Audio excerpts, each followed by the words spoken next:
emotion now. Today we are going to be reviewing Animal Collective's newest album, Isn't It Now?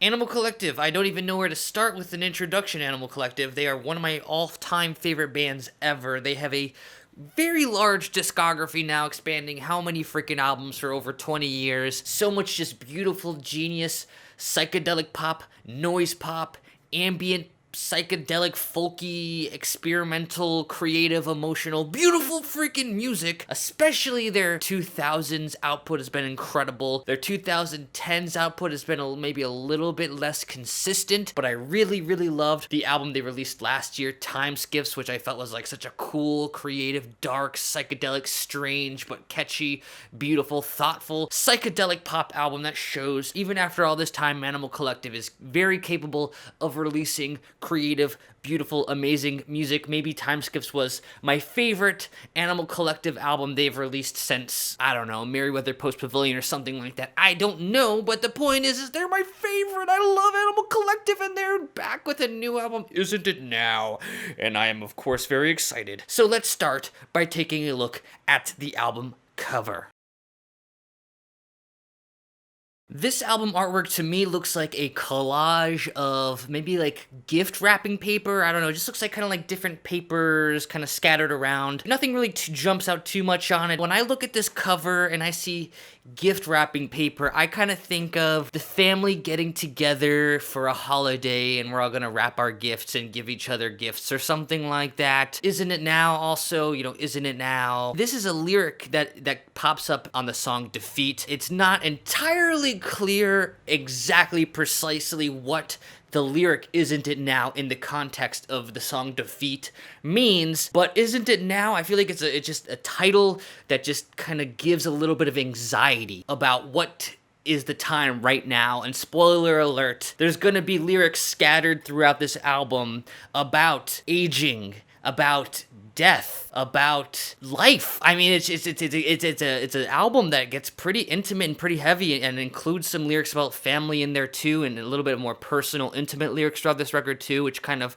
why my head went when I saw this album cover into thinking about family getting together for a holiday to wrap gifts and stuff like that. That's kind of what I'm just sort of seeing as the overall conceptual theme here, lyrically, and I'm gonna get into that as I talk further into the review. Musically, Isn't It Now seems to have quite a bit in common with Time Skiffs. These are Animal Collective psychedelic pop songs. Most of them follow pretty conventional song structures, psychedelic pop song structures, where we have, a bit of a darker atmosphere like Time Skiffs, a little bit more mellow, a little bit more reserved, a little bit more mature, a little bit more mysterious, but there are some notable differences for sure musically. Isn't It Now seems to be Animal Collective's most organic release in a long time. A lot of these songs are featuring a heavy amount of acoustic guitar, featuring some piano that maybe have a little bit of reverb and delay effect, but mostly sound like clean, organic piano sounds, has some a cappella vocal work in there, and in general, a lot of these songs are more stripped back,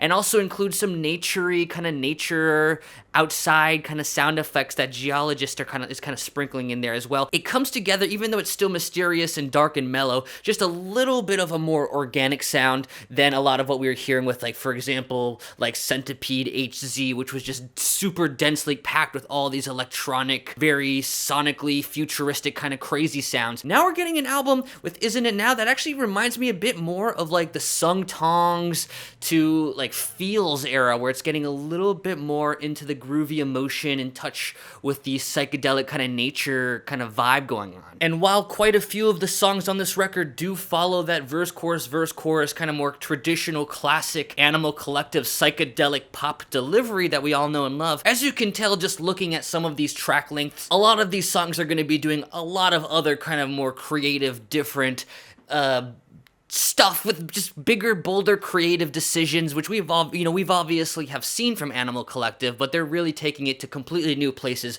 in Isn't It Now. Genius Open is a great example where that track really kind of opens with this like bum bum bum bum bum bum 1 2 3 1 2 3 kind of rhythm throughout the first half, and then it kind of opens into this way.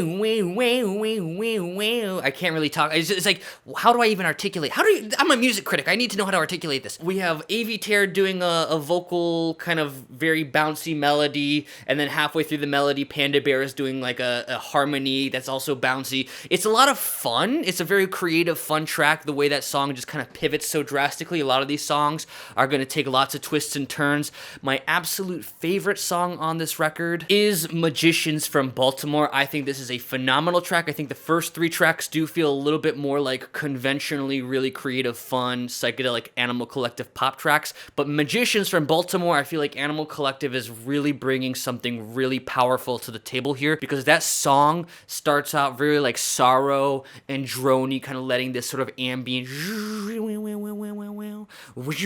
just kind of letting that song kind of stir in this slow, anxiety-inducing darkness.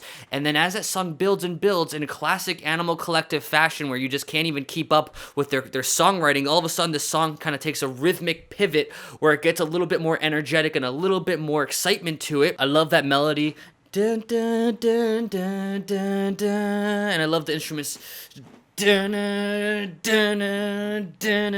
just like kind of like every, just kind of like marching along with like what is this? Magicians from Baltimore, AV Terrors from Baltimore. To me, this kind of bringing back to the album cover feels like he is going back to Baltimore to get in touch with who he really is or something. I don't know.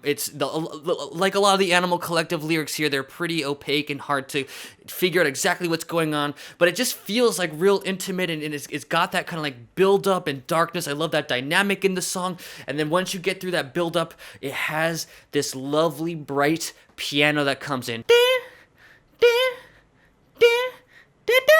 I don't know, I'm not singing that on pitch. What's so nice about it is that there's a lot of the first 4 tracks on this album are just so like dark and mellow. Lots of, lots of mellowness, lots of kind of wishy-washy reverb stuff. Nothing like super piercing through the mix. And then you got that piano, like I said, it's a very organic piano, maybe just a tinge of like delay or something on it, but it just comes in and it's so triumphant and it's so bright and it's so beautiful, and it just feels like even though it's so simple, just simply hitting a few piano keys, it feels like the climax or the crescendo of the song, and it's just so beautiful and so emotional. And the emotion on this record really just goes maximum full speed on the song Defeat. Now, Defeat is a 22-minute song that is quite a beast. Similar to Magicians in Baltimore, it starts with like a stirring, kind of drony, sad, anxiety-inducing mix that builds and builds, and it does eventually kind of pick up pace towards the middle, and it's very like intense. It's kind of hard to understand what these lyrics are fully about. Something about a mother looking for her daughter. Just, this title Defeat. It just kind of feels like like you can just hear in the vocal delivery. You don't need to know exactly what the lyrics mean, but you can hear in the vocal delivery that this to me feels like a song about pain. And it's like kind of concerning and scary to me as a listener. Like, I'm hearing lyrics about intimacy, family, returning to your hometown, and then lyrics about suffering and pain. It feels to me like I don't know exactly what's going on, but this album makes me want to cry because I can just tell listening to this that they're singing about growing older and feeling, pain. That something, they just kind of seem like they're hurt. As musicians, they are hurt, and they're making more mellow, psychedelic. It sounds like someone who's depressed taking acid, and they just kind of sprinkle it in there, and then you get to the last part of Defeat, and that's really the devastating part, because you have Eviter, isn't it now, whatever the melody is there, and that's like kind of a dramatic delivery, and then you have Panda Bear, oh no, not now, or whatever. It's just like he's singing like, oh no, not now, defeat, oh no, not now, defeat, oh no, not now. Like I'm getting this kind of like lyrical back and forth. Like one is saying we're defeated, and then Panda Bear is just like, it's almost like Shakespearean, like how poetic it is, like defeat, oh no, not now, like, oh, like, what is he saying? It's saying like we've lost. Something has been lost, and oh no, not now. Like, I can't take it right now. I can't take another loss right now. It's just so heart-wrenching, and even though it's not super clear what's being said, what exactly is going on, just the references to growing older in life and family and defeat is just so heart-wrenching and anxiety-inducing, and just to weave those intimate, challenging, heart-rending lyrics throughout this really strange, sparse, spread out, drony, patient song. It's just kind of combining all these bold, creative decisions. It feels so theatrical to me. It feels like I'm watching like an opera or something, because a lot of times when I'm watching opera, I can't tell exactly what the lyrics are, but I can tell from the vocal delivery and the music, like, oh, this is a tragedy unfolding right before my eyes. And if you're still not convinced that this album is a sad album because you're not picking up all the lyrics, Stride Right gets pretty explicit, where it has a direct reference to losing someone from cancer, losing someone from losing patience with just like the challenges of life or something. I don't know if they're what they're referring to, if they're talking about divorce, death, suicide. I don't know, but it's getting, it's interesting because it's getting quite just direct. It's getting direct. This song actually kind of feels like a Grizzly Bear song, where it's a little bit more of a direct indie pop, like Aviator singing directly to you in like a folky chamber psychedelic pop atmosphere, rather than the usual Animal Collective experience of everything being so shrouded in reverb. It's kind of hard to understand what exactly is being put in front of you.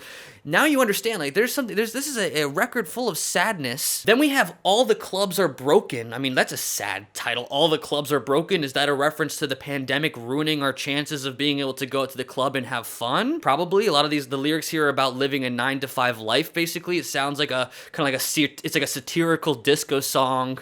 Obviously, like this, the disco is something you'd hear in a club. So it's like a satirical song about going out and having fun. But you listen to the lyrics and it's about the misery of a 9-to-5 lifestyle. Reminds me a lot of the Sung Tongs song "You Don't Have to Go to College," kind of a satirical poking fun at a specific era of your life, and now they're doing the same thing, poking fun at a different older era of your life. And then the album closes with King's Walk. That is it's just like a very mostly a cappella, just like all the Animal Collective band members kind of like sing in this choir, where the lyrics are all about, this planet is getting cooked.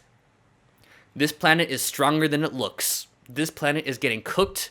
So, again, maybe some of the most direct Animal Collective lyrics you can possibly find, where it's pretty clearly, explicitly about climate change. Like, the fact that this is like a chant just makes it feel very spiritual, very psychedelic, like kind of in touch with nature, like a prayer. It sounds like a prayer, like praying for Earth.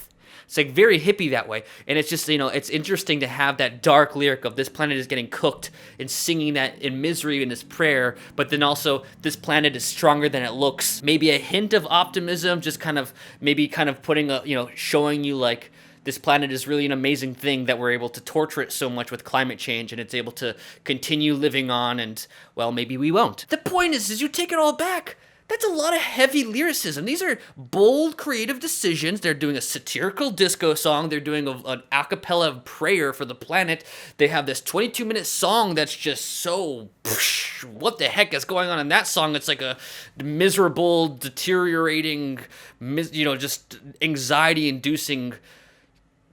what the heck is that? They've got this beautiful Magicians in Baltimore, and they've got, on top of that, sprinkled through that, some more kind of cohesive, more traditional psychedelic pop songs you'd expect from Animal Collective.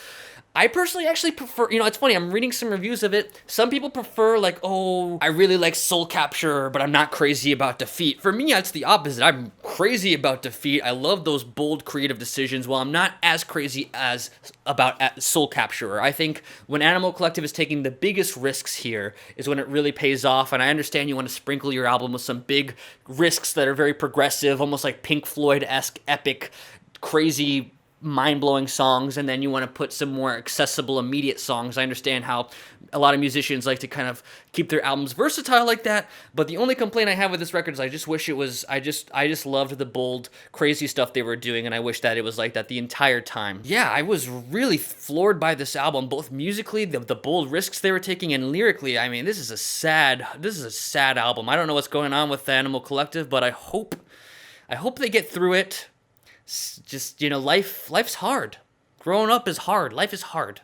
Sad, challenging, beautiful. If you're just looking for an Animal Collective album so you can just pick up some fun melodies and sing along to, like you can with some of their earlier albums, this is not going to be that album. But if you like Animal Collective for when they're taking bold, progressive, challenging, psychedelic risks, I think you're going to actually really, really like this one. I think it's phenomenal. It's just I like it more than Time Skiffs. I'm giving this an 8.6 out of 10. Awesome job, Animal Collective. Freaking just one of the best bands. I actually think Animal Collective is one of the best bands of all time. And I would have said that even before they released this record, but the fact that they released another phenomenal record is just like, it's freaking Christmas or something. Or maybe if you're not religious, it's Halloween. Or what's a holiday that's not religious? Halloween. We're going to say Halloween. It probably is, but I don't know. It doesn't matter. Thank you for watching. Shout out to Animal Collective. Punk Revolution now.